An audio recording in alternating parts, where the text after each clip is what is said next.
Vedeli ste, že pred 2300 rokmi staroveký filozof Zhuangzi sníval sen, ktorý dodnes zmétie najväčších vedcov. Zhuangzi sníval, že je motýlom, lietajúcim slobodne, bez starostí, úplne šťastný. Keď sa zobudil, bol úplne zmetený. Pýtal sa sám seba, som Zhuangzi, ktorý sníval, že je motýlom? Alebo som motýl, ktorý teraz sníva, že je Zhuangzi? Táto otázka predpovedala moderné objavy o vedomí.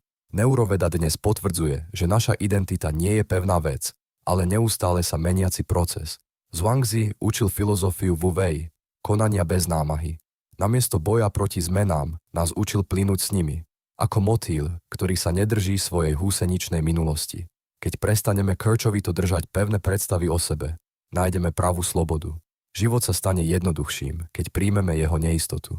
Možno najväčšia múdrosť je vedieť, že nevieme, kto skutočne sme. A v tom je krása.